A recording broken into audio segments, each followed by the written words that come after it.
Welcome to the Super Bowl 58 crossover show at 48minutes.com. My name is Crouse. I'll be your host tonight. We got a great show for you. We're going to try to go the full 48 without mentioning Taylor Swift. Some might say it's fearless. We're just trying to be different. Got a lot of good content coming up for you guys. We got interviews with Chase Hughes of Monumental Sports. He covers the Wizards and the DMV. We're gonna talk Super Bowl angles from Washington D.C. and as well as some Washington Commanders talk. We have Rob Parks and Keith Rollins stopping by to talk NBA, NFL comparisons. We have some past Super Bowl crossover questions with three-time Super Bowl champ Mark Schlererth and NFL Hall of Famer Anthony Munoz. I'm going to give you my top 4 Super Bowl props. We also have Bobby Melendez from Fins Talk stopping by. He's going to talk about the Miami Dolphins angle to the game. Who should the Dolphins fans be rooting for, as well as a little bit about their offseason. First, let me just tell you what's going on at 48 Minutes this week. We have a NBA trade deadline recap. We did it a little differently than most pundits. We rank all 30 winners, and part of the thinking behind that was everybody puts out grades for the wins and the losses and where they think where they think all the teams rank. We notice a trend. There's no losers anymore in the NBA. You won't find that many that say an entire team lost. Now, part of it is you don't want to be wrong. The other part of it is I think there's a little bit of a trend not to be overly critical. So we're going to play by the rules, and so you might think, hey, what are you guys going to do? You guys just going to start trashing all the teams? No, we're playing by the rules. We are going to rank all 30 winners. Go down. I'll just tell you about a couple of them that we have on there. It's on 48minutes.com. You can check that out. The Sixers, they're number 22 on that list. Wasn't particularly impressed with what they did. Buddy Hield will do well for them. The rest of the moves, you have to kind of question what their goals are. And we go over that. The Washington Wizards didn't quite make the top 10. We got them at 11. They did get a gold star for getting a first round pick.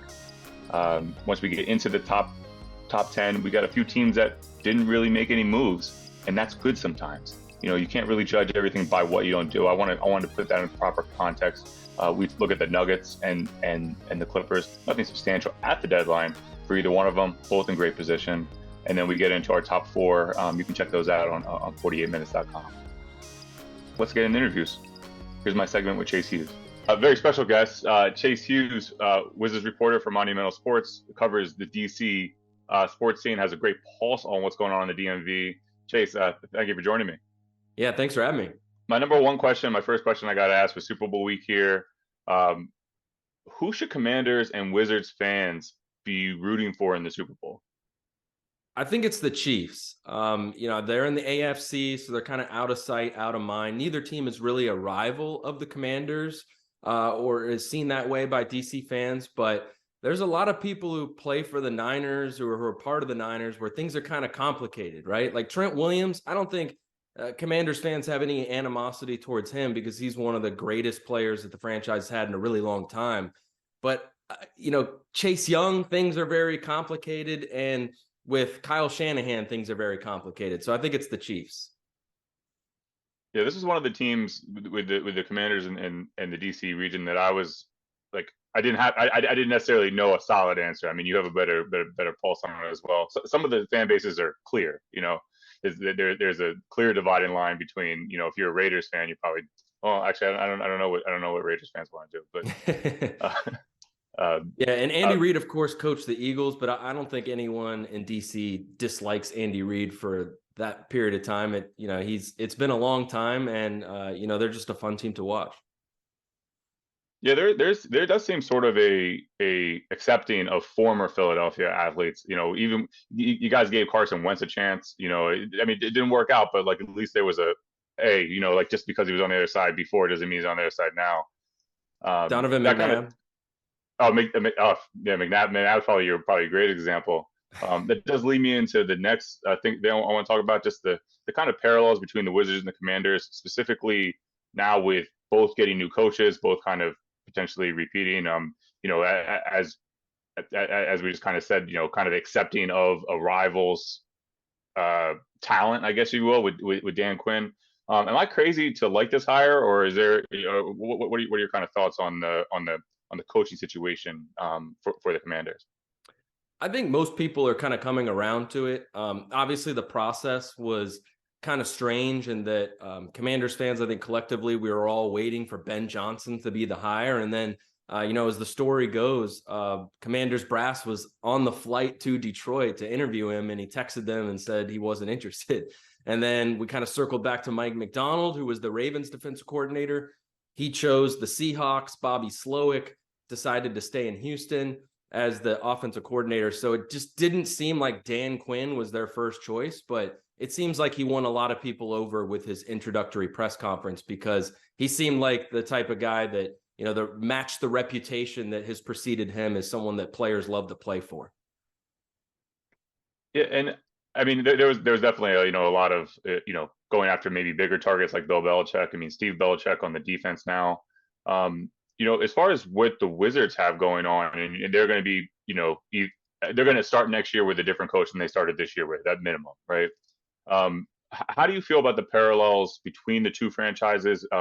Specifically with the coaching and then also the draft picks. Do you remember any other time like this in the DMV?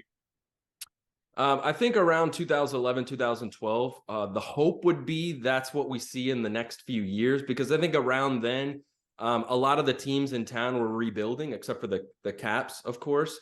But you started to see these stars emerge, guys like Steven Strasburg and Bryce Harper, and of course, RG3 and John Wall and Bradley Beal were kind of on the rise. So I think we're a few years before that, but hopefully that's what we see in the next few years. But there's definitely some parallels because both teams are rebuilding and both teams are kind of early in that process. The Nationals are also rebuilding, so it's 3 of the 4 major teams here, but they're probably a year or two further along than the Commanders or the Wizards are.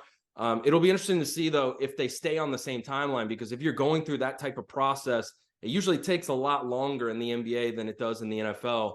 Although with the Commanders, it's been going on 30 years. So. Yeah, and part of that is the quarterback situation. You gotta have one to make any noise. I'm going to give you 3 potential situations. I just want you to rank them, kind of rapid fire, just off the top of your head. Situation number 1: you trade up to number 1, you take Caleb Williams, but you have to surrender next year's first round pick and probably some mid picks this year. Situation number 2: you stay, you take Jaden Daniels, and you kind of use those extra mid round picks to build out the 2 different offensive defensive lines. And scenario 3, you trade down. You say, okay, maybe we can get a quarterback later. That trade down comes with surrendering one of those mid picks for Justin Fields.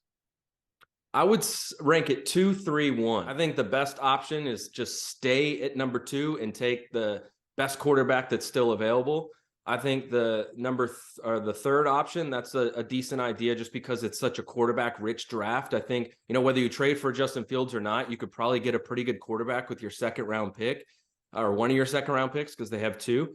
And I would say last is trade up for Caleb Williams just because I think there's some inherent risk there with him as a quarterback. And, being from here, you don't know how that element's going to work out. And you're going to have to give a lot up to trade up. So I'm not interested in that scenario. We've already done that with RG3 and we've seen how it can backfire. Nothing against Caleb Williams. I just don't want to give up extra picks when you can get a really good quarterback just by staying at 2. To the NBA, you've covered the league for a long time, cover the Wizards regularly. What does the day in the life of Chase Hughes look like on the NBA trade deadline? Well, it's not as busy as it used to be because now that I work for Monumental Sports Network, I essentially work for the team, so I can't. I'm not really in like the reporting space like I used to be, but it used to be, you kind of wake up early and send feeler texts out and try to get whatever. You kind of usually know who the players are that are either going to get traded, or if they don't get traded, then that's a big decision by the front office. So you check in, with their agents and people, who are in the Wizards front office and people with other teams. You're sending a lot of texts. Generally people are pretty busy for phone calls on the day of the trade deadline, but that's kind of how it goes. So things are a lot calmer for me now because I don't have to worry about that. And I can't even really talk about moves until they're official, which has been an interesting adjustment for me. So very different than it used to be. Pros and cons to it, probably, as far as the stress level, Right, right. in a way. Yeah, as you know, it can be fun and exhilarating, but there are also drawbacks. When you get beat for a story, it's not the most fun feeling. Yeah, no, I know that one as well. Sticking with the day in the life and what you prefer a day in the life to look like, what is your preferred day of the Super Bowl for you, outside of going to the game? I would say watching it at home or watching it at like a member of my family's house, just being around family and friends, and of course having good food. And I feel like I usually get together with people for the first half and then just go home, or they leave for the second half. And then, as we all know, it's Sunday night and you're generally having some beers. You've been eating hot wings or whatever. You kind of need to get ready for the next day. Yeah, How about you? I'm so part. I like that vibe. I'm still part of the congregation that says, the day after Super Bowl should be a national holiday, or at least an Yeah. optional holiday. With a lot of people having those optional holidays in their workflow. But there's greater things to fight for, I guess, Absolutely. than No, having all that. that's a great idea. And on this subject, I've always thought, like, what if the Commanders made the Super Bowl? Like, how would I want to go about that day? And I think I'd want to watch the game at home with family. And then if they win, I'd want to go straight downtown, because I don't know if you've ever been around when, like, in a city when the team wins a title.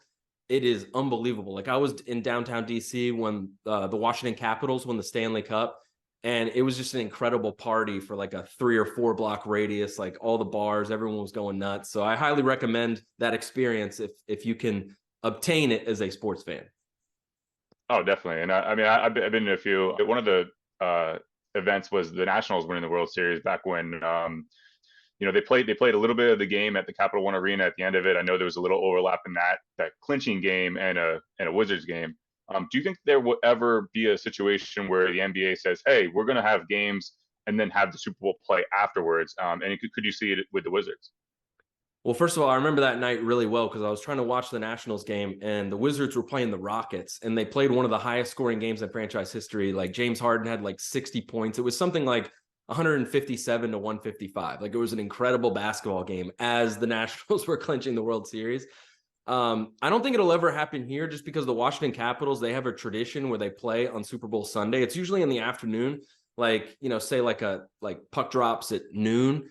But that would be a pretty quick turnaround to have a basketball game that night, because you got to get the court switched over from the ice. So I don't think it would happen here, but I've been in those situations before where like another sports game is being played on the scoreboard at a game. Like, it's been, sometimes I've seen like, the Capitals or the Wizards being in the playoffs, and I've been at Nationals Park and they put it on the big scoreboard during a rain delay. And it's always kind of a disorienting experience, but it's really cool because it just kind of connects the sports town together. Yeah, it's really unique in that way. And that night with the Nationals, it was one of my favorite sports moments. It was kind of random too, because I follow baseball, but I'm not like heavy on it. And I'm like, oh, this is going to happen. They're going to win. Like, and I know pulse on whether they were going to win or not. Up until probably like seventh inning that night, maybe, like, as it got closer. Speaking of who's going to win, last question here. Who do you think is going to win the Super Bowl? I need Chase Hughes' official prediction. I think the Chiefs are going to win. I know, at least when the matchup was first announced, the Niners were favored slightly, but the Ravens were favored against the Chiefs to an even greater degree. And we all saw what happened there in Baltimore. I don't know how you can bet against Andy Reid and Patrick Mahomes at this point in time. I think they're in the middle of a dynasty that's going to last a very long time. And so I'm definitely going with the Chiefs. How about you? I got you. I'm going to give my official prediction. I have the Chiefs 24-22.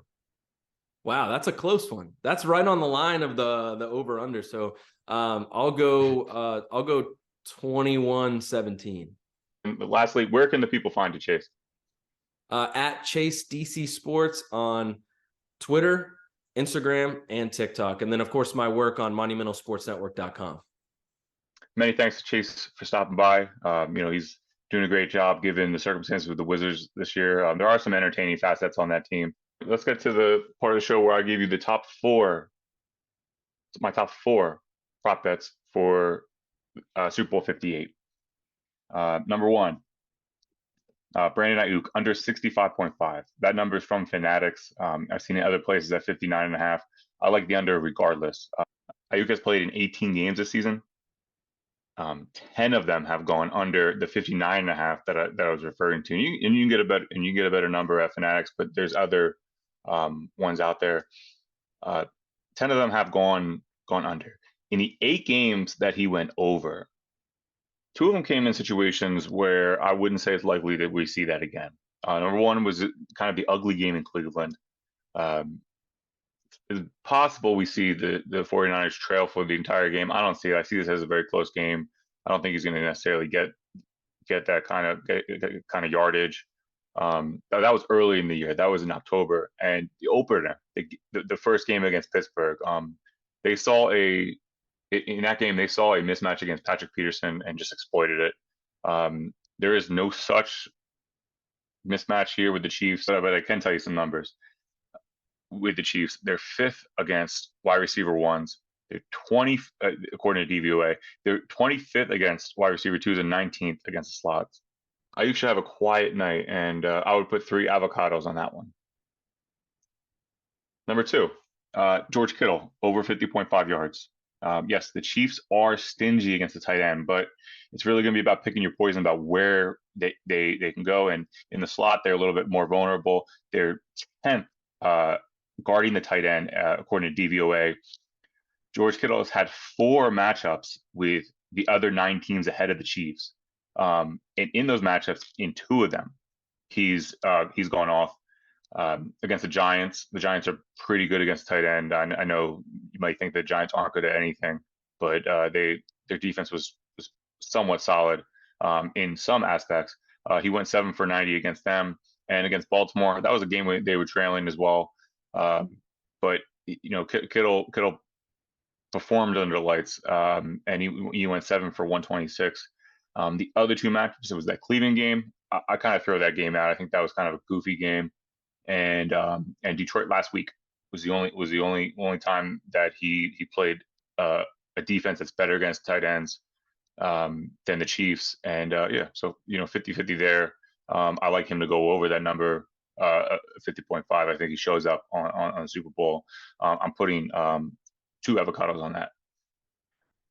The next one is a long shot, but it's also would be the story of ending Travis Kelce to win the MVP.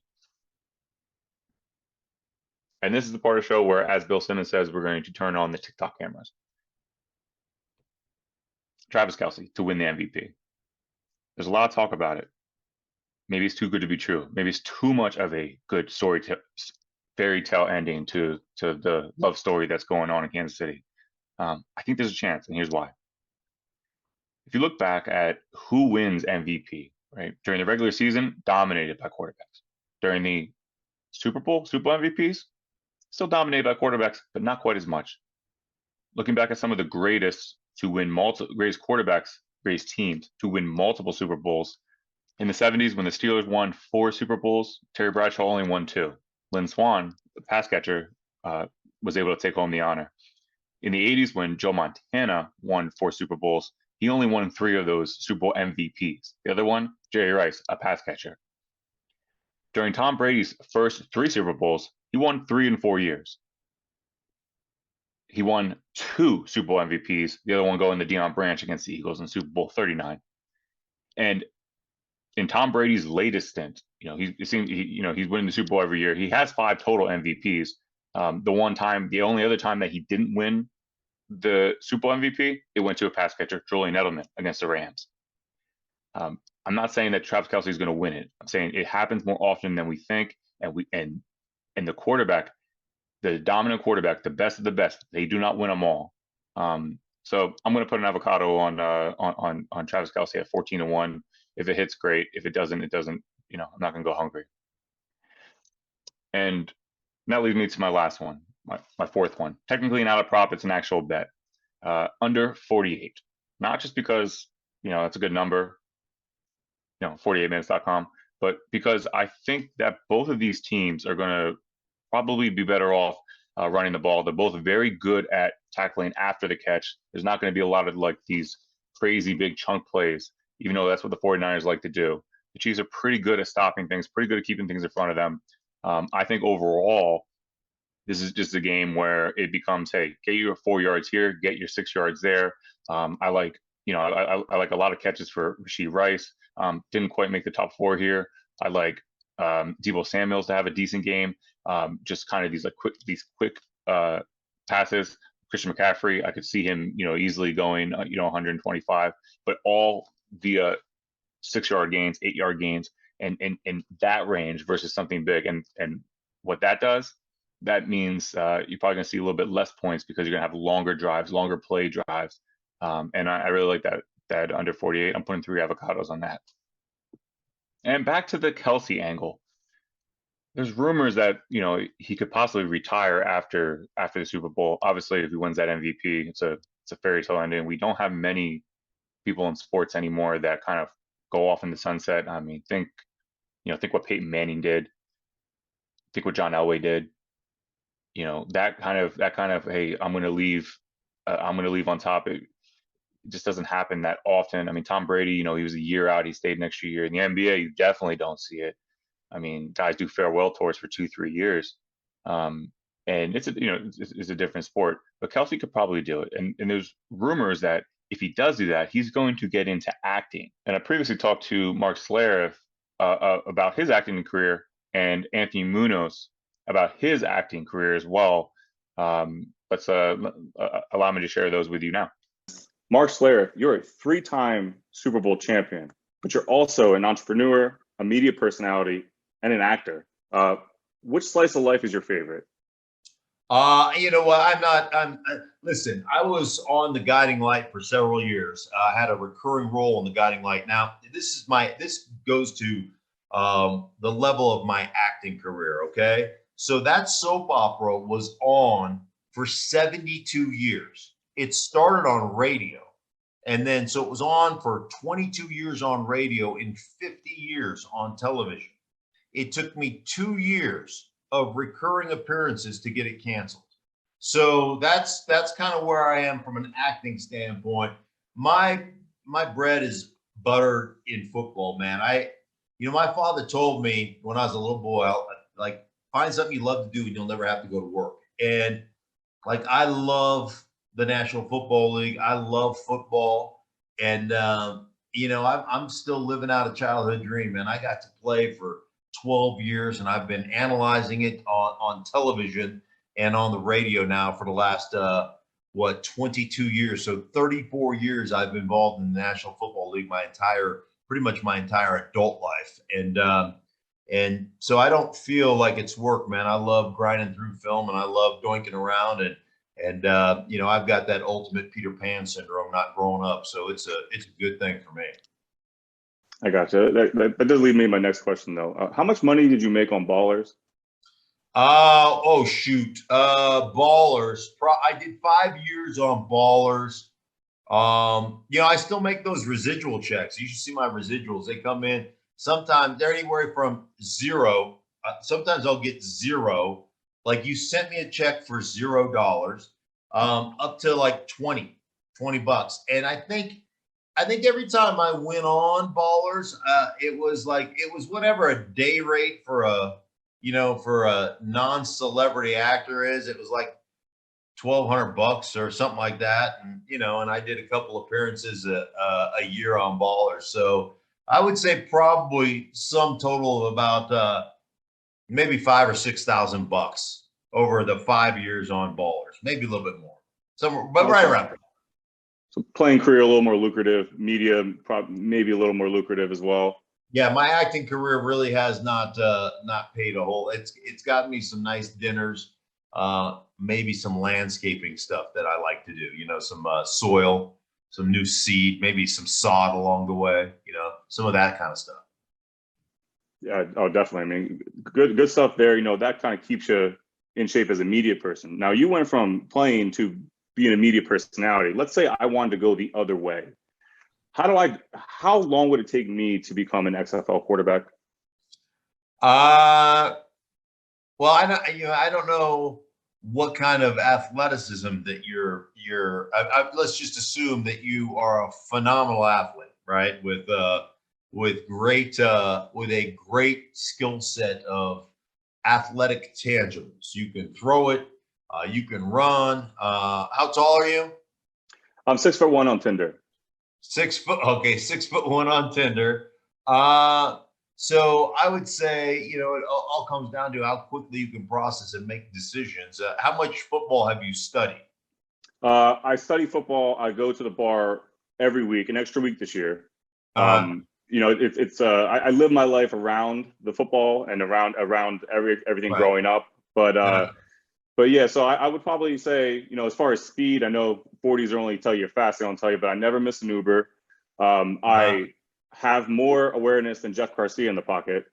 And Okay. and at this point in life, I think that it depends on the size of the football in the XFL, which I haven't heard anything yet publicly about whether they're going to change it from the last time that they had it. Yeah.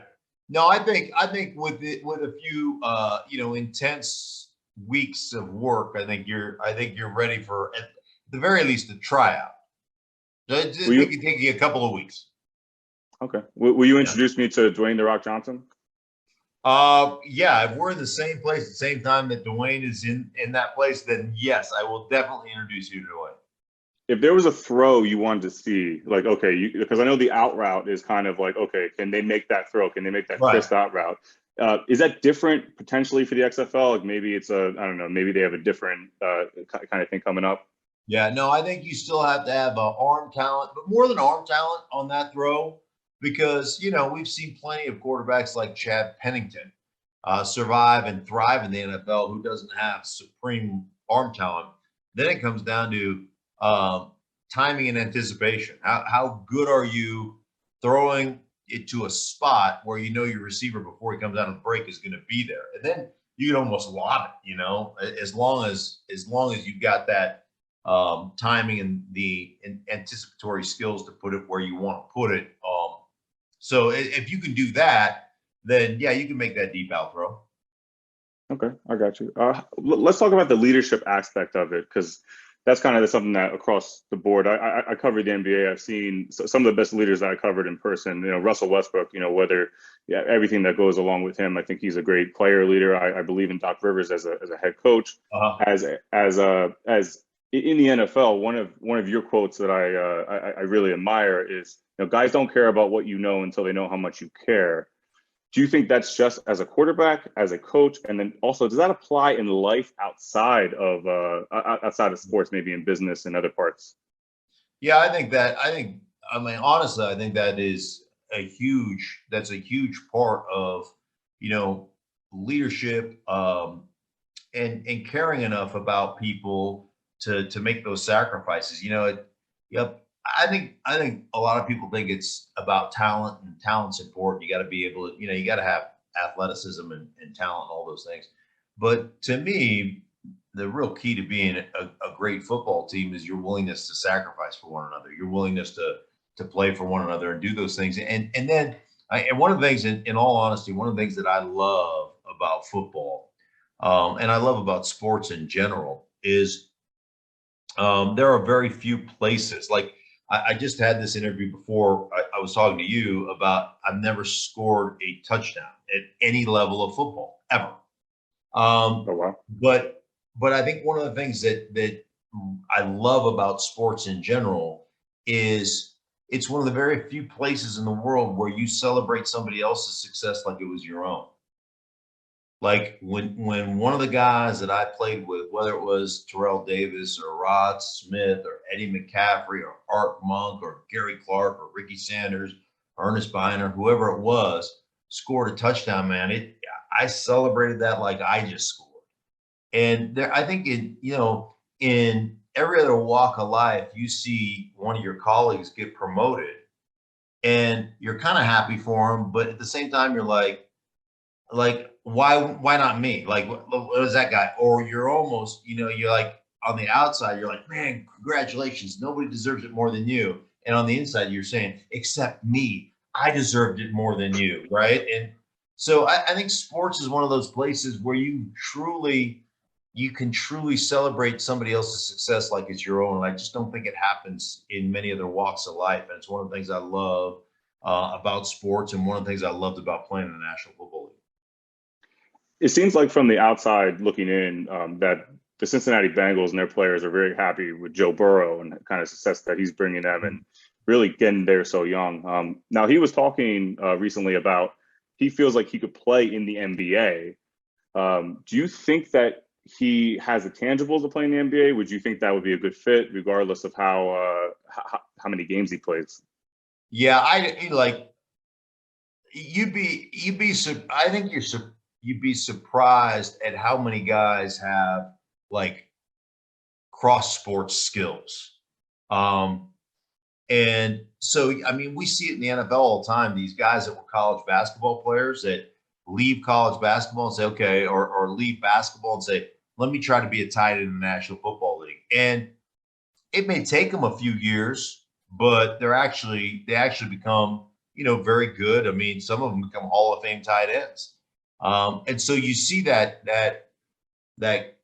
cross pollination, if you will. Most guys that played in high school, and went on to college, most of the players that are in high school, a large majority of them, were exceptional at multiple sports and played multiple sports. And so Joe Burrow, I would imagine that Joe Burrow can shoot. I imagine he's got decent handles for a high school player, but I think through work and all those things, there's a lot of guys. The NBA is kind of restrictive because, even the short guys are 6'3" or 6'4".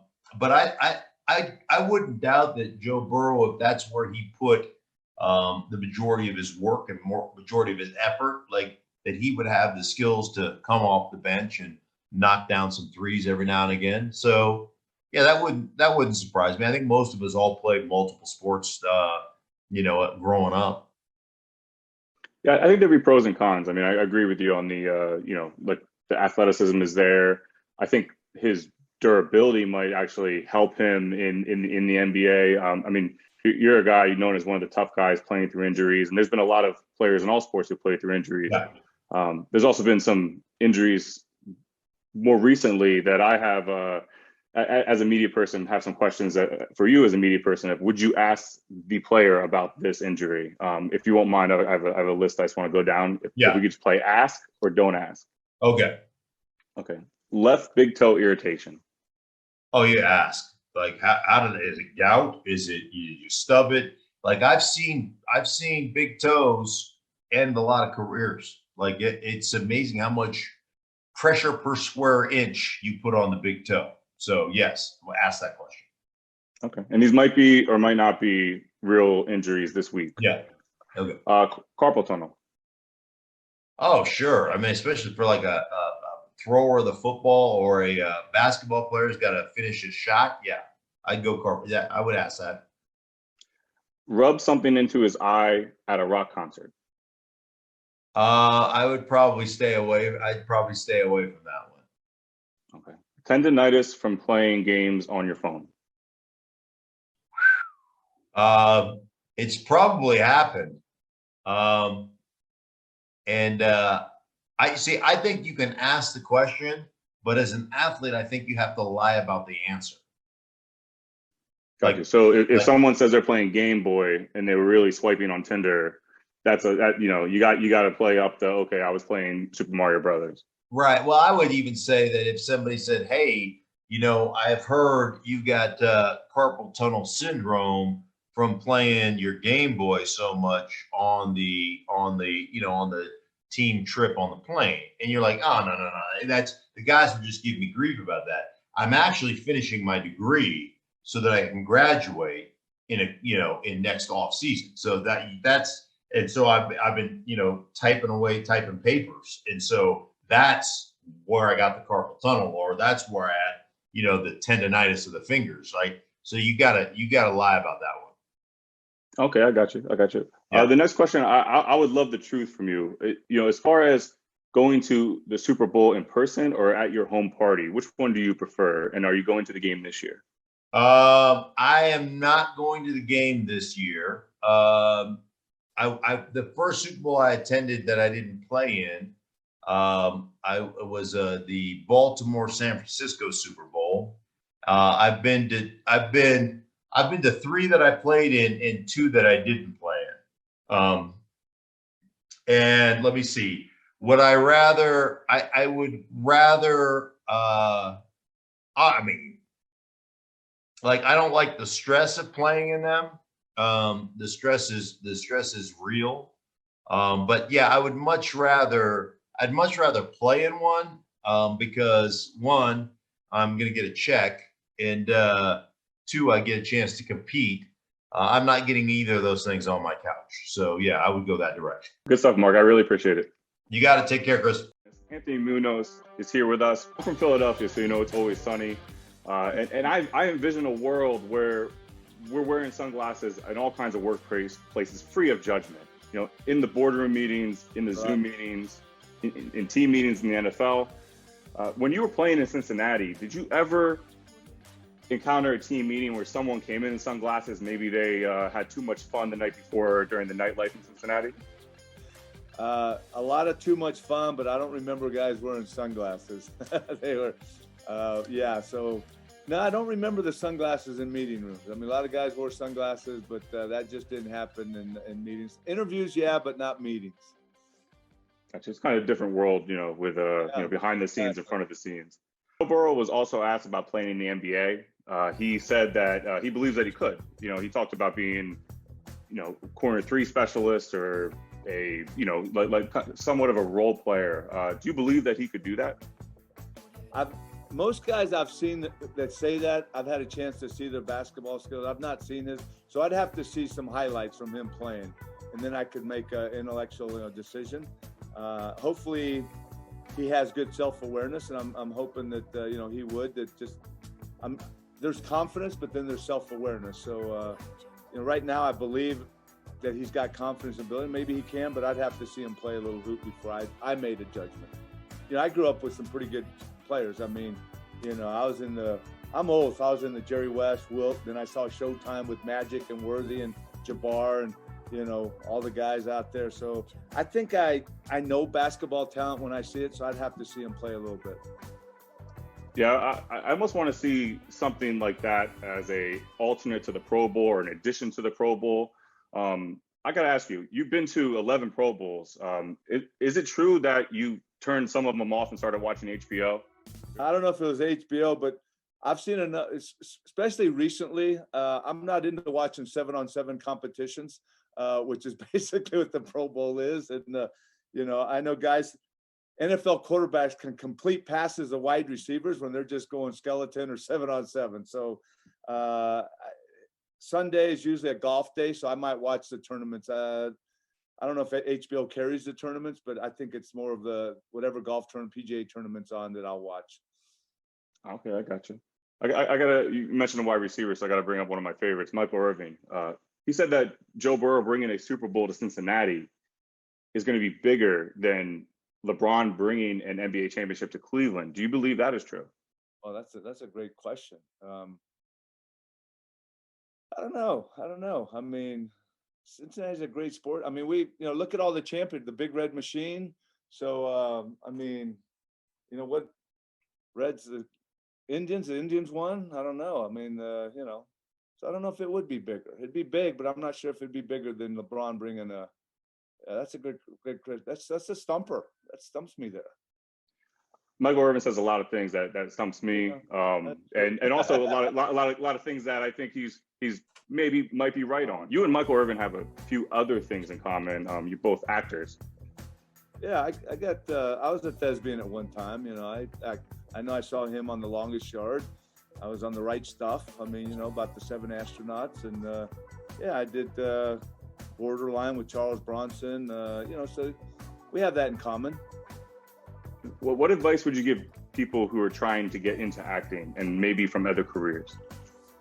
Enjoy sitting around for a while on set, which is something that I didn't enjoy. I mean, I enjoyed being in a movie, but you have to sit around. Well, I got to be moving. I got to be doing things. And so if you enjoy resting a lot and just sitting around until they call you to get your name in the credits, then that's for you. I had to stop pursuing the big parts, and I know I surprised a lot of the producers and stuff. by turning down a lot of parts that I didn't like to sit around. But that's what I'd recommend to people if they're looking into getting the movies. It was great to be able to talk to both of them, ask them some non-football questions. It is time for the part of the show where we do NFL, NBA comparisons. I have Keith Rollins from the State of the Game podcast.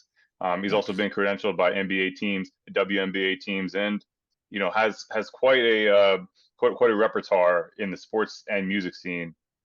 We have Rob Parks, who is a senior writer for 48minutes.com, been credentialed by the White House, by the Orlando Magic, by the Atlanta Hawks, and a lot of different NBA teams in between. First of all, thank you guys for both being here. Going to throw out the first question, of our NBA NFL comparison. Who's the Brock Purdy of the NBA? I say Luka Doncic. Now, now if Brock wins the championship this year, though, Chris, then I gotta change that. But right now, yeah, put up all the big stats, but and it's still early Brock's career, so that's kind of not fair to him. But we'll see what he does in the Super Bowl Sunday, man. Luka's very fair. I mean, he's a that's a fair superstar. Yeah, both stars. Me, I'm gonna go with, because when I look at like the career path of Brock, he started out Mr. Irrelevant. Started out overshadowed by not only Trey Lance, but I think Jimmy G was there, and got his opportunity and took advantage of it. I'm gonna go with Jimmy Butler. And it's also akin to Jimmy Butler as well as they've been in those big games, but they haven't quite given that extra little to get over the hump. So right now, I think Purdy is like Jimmy Butler to me. It's funny you said that, because the next question on the segment was are the 49ers the Miami Heat of the NFL? And it's kind of looking. I'll give you my Purdy example after we go through the team. But I was kind of looking at the two teams, and the Heat have been to the finals, twice in the last 5 years. They've been to the conference finals. The 49ers, it's twice in the last 5 years. They both kind of have a system in place that gets the most out of talent. Do either one of you guys have a better team comparison than the Heat, than the 49ers comparison? No, that's actually a great comparison, man. That is. It's perfect, actually. We can even go back to the Harbaugh era. The 49ers have constantly been in, like the Heat, they've constantly been in the conversation. They just haven't, over the past couple of years, they just haven't had that extra little bit just to get over the top. I think as a team, they kind of fit that, that mold. I had a few players written down for Brock Purdy. Jimmy Butler was not my number one. Bam Adebayo is actually my number one as far as the Heat comparison. I just think like the quarterback, the center position really impacts winning more than anything else. I mean, I know we had a lull, with Curry and Durant and LeBron kind of being non-centers that dominated, but history has shown us that centers dominate the position. And so I had Bam. I also have Rudy Gobert written down, who's like somebody who doesn't get any credit. He's not going to really, he hasn't won yet, so he's not going to get that credit. But like he elevates the team and he puts them in position. And you still need everything else around it. Like Brock Purdy needs a good offensive line. Rudy Gobert needs a good point guard. Same with Adebayo, he needs a point guard who can get him the ball. If you look at like someone like the third guy I had written down was Wembanyama, just kind of because he's got nothing there in San Antonio right now, and so he's going to need something. And that was kind of where I was going with it. But I like the Jimmy. I like the Jimmy, and I like Luka. I mean, the two different styles, and both guys not winning a ring yet. Maybe that changes for Purdy. Maybe that changes for them. And I think they were just both.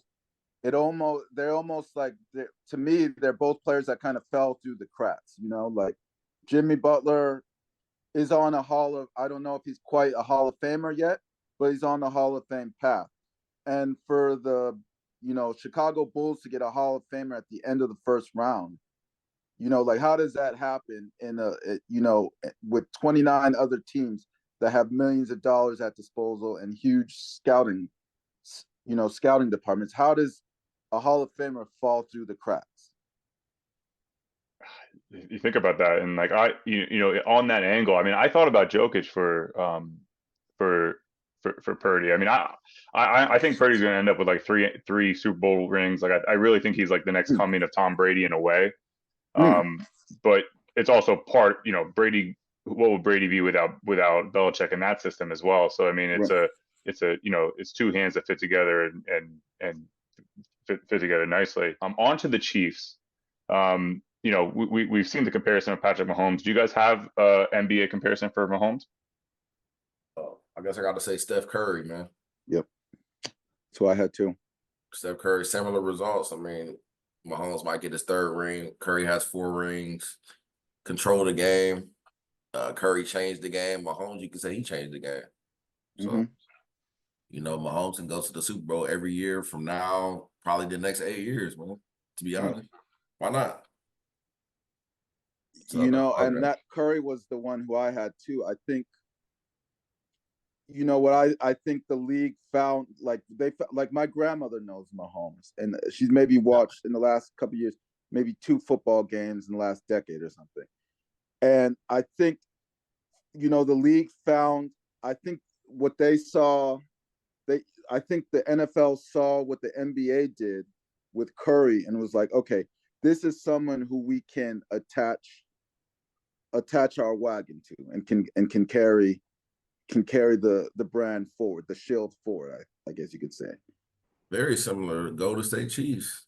Yeah, I mean, just look at the runs. I mean, Golden State has won last time in 2022. The Chiefs might win the third in what? How many years? 5 years. Mhm. So it's very comparable. Very. Yeah. And I had that one written down. I also I went a little further because I was looking at, you know, for the next one, what is like what's the Travis Kelce comparison? And it's not quite as clean if we go with the Chiefs, because I think he's more consequential than Clay is. He didn't leave like Durant did, and I think that like maybe Tyreek Hill is like more like Durant if we're going that comparison. I think and perhaps Travis Kelce is more like Draymond and how important that he actually is on the field. What do you got as far as Kelce I just think of comparison? a few names, maybe like Jokic, and then like Oh, Murray. okay. Murray's like mm, Mahomes, kind of. mm, Yeah, I mean, mm. because Kelsey's a monster, man. He's not just out there another tight end. I do the weapon. So with those two, you got your formula, man. So I'll say Jokic. You know, Kelce to me is like, you know, it would be like a couple of things. I think of it, and this is going to sound off the wall, but it'd be like, you know, if Ben Simmons was still on the Sixers and dating Kendall Jenner. That's what he's like. That's what he's like to me. And then I also have him as, he kind of reminds me a lot of Anthony Davis. Like, you know, like LeBron was the established star, and you know, I think Mahomes was the established star, and then they kind of once they had marketed Mahomes correctly and got his like superstar going, then they were like, okay, let's get Kelce going. Let's give him a couple commercials. And a couple of relationships, high We got a profile relationships. couple commercials. Yeah, definitely. Oh shoot, I forgot the sign in the back. Yeah. Yeah. She who shall not be named. I like the comparison. On that note, I wrote down Dennis Rodman as far as one of them. I have Patrick as MJ in this comparison, and basically the entire defense and system as Scottie Pippen. Mm. You know, like the defense gets talked about sometimes, but it's not going to be the first words out of anybody's mouth. It definitely has a lot to do with why he's here. You know, like the Chiefs defense is good. Like it's a solid defense. If it was the Detroit defense, they wouldn't be here. Yeah. Right. But you could almost argue that, you know, Kelsey's probably just better at what he does, and Rodman is what he does, but that's maybe not. I mean, I think very highly of Rodman. I think he's like one of the most underrated players in NBA history. But definitely underappreciated. I mean, yeah. I mean, I think Mahomes gets a lion's share of and that's why I think it's like AD. Mahomes gets a lion's share of the credit for sure because he's the QB, and that's just how the NFL operates. Like the QB is the face of the franchise, but Kelsey is kind of like the engine that makes it go. Like think about it, they got rid of, or they traded away probably the top wide receiver of the decade. And they've still made 2 Super Bowls after they traded away the top receiver of the decade. It's true.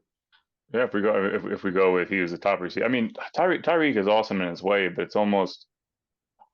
I was really thinking about who that is. It just reminds me of Durant so much that it's like they don't need him to win. I mean, he's going to add more to the title, but needs yeah, he might need some other help. And they don't need him. Yeah, that's also state of the wide receiver position as well. It's like you can be great and end up like Calvin Johnson if you don't have the everything else around you. And I love Calvin Johnson. I think he's like top 4 guy, top 4 wide receiver. But yeah, Tyreek's going to end up in that range unless things start to work out his way. All right, we got next topic as all right. Is there one thing that the NFL does right that the NBA could learn from? We'll go Keith first with this one.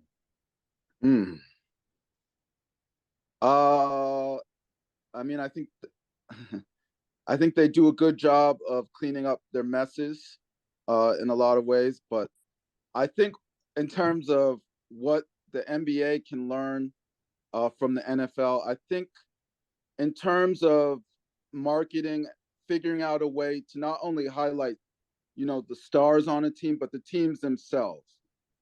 I think for NFL, much more than NBA, the fans connect with the teams.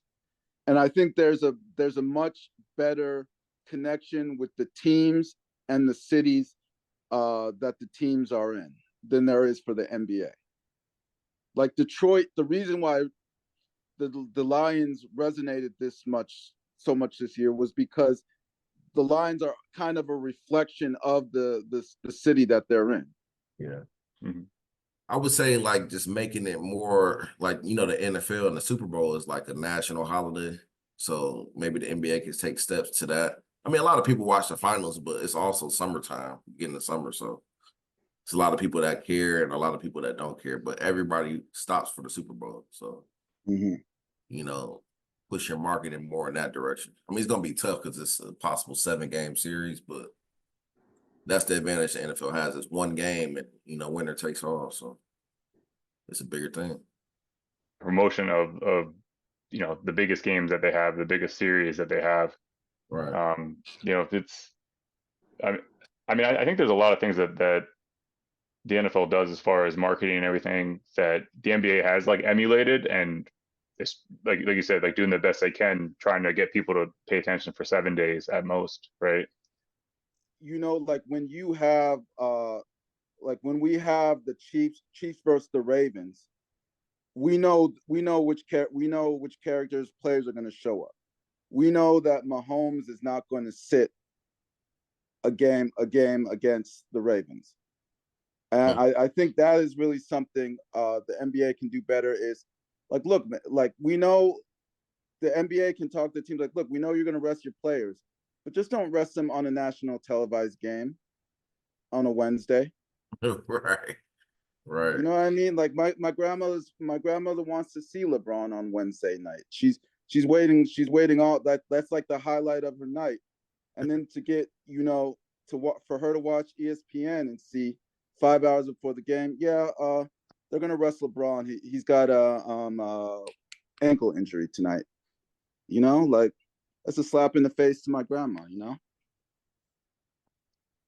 But that would never happen in the NFL. That would never. Mahomes would never sit out any game because of an ankle injury. The Super Bowl. He shot. They gave him some medicine and he was able to play the second half, and they ended up winning. I don't know about the medicine, but I think the headline definitely reads the NBA will slap your grandmother while the NFL will not. That's one way to take that. Very. I mean, on the injury notes and everything like that, I mean, there's definitely some concern there. I'm sure that's something that Adam Silver has talked about. As far as what I would change and what I would take is something else Adam Silver talked about. He talked about having real analysis and real breakdowns in the broadcast, having more NFL-like coverage there. But I would say in order to have that, you really have to have an atmosphere where players can be criticized for what they do on the court. I think we have to have that environment in NBA media where you can have a little bit of, hey, like, you miss those shots. It's like, oh, you don't shoot the ball, so you don't know. And it's like, well, Bill Belichick doesn't throw a 70-yard pass, but he can design one. Ernie Adams can't be on the field, but he knows how to dissect the defense. I think if we get more of that, and it's we'll see because they tried to especially in in-season tournament, you saw some breakdown, and it was very much like it almost seemed produced. It was like, okay, here's what we're going to talk about, and it's all these steps and balances that we're checking before we even do it. That wouldn't fly in the NFL, and because you wouldn't have guys that don't say nothing and continue to talk. For example, like Drew Brees. I love Drew Brees, but he wasn't great as an announcer because he was afraid to be critical. He's not doing it anymore. He didn't meet the NFL standards. I think NBA fans are allowed the same standards. But then again, you got to think: is there enough there to talk about? There's only so many times where you can say, yeah, they got to really hit. They're not hitting their threes tonight, or they got to tighten up on defense. Like what would an NBA discourse sound like? I proper analysis.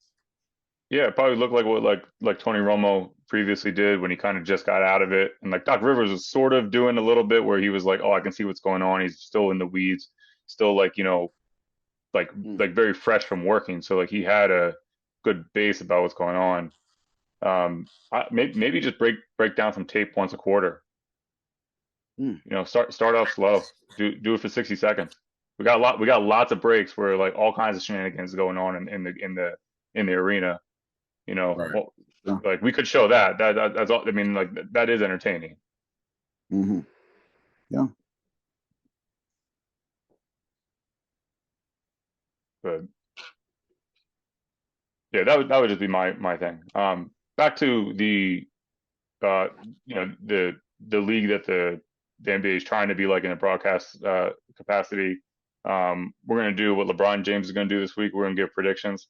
Rob, we'll start off with you. Do you have any Super Bowl predictions? We'll take the game and anything else you think is going to happen. I'll say Kansas City wins 30-24. Okay. What's going to happen? I don't know. But 30-24 is the final score. They might go at it a little bit. I'm trying to think, like, what would be, I like to think of every season of the NFL is like a story, like a book. So what would be like the best ending? I think, obviously the Chiefs winning would be like the fairy tale ending, but there's also some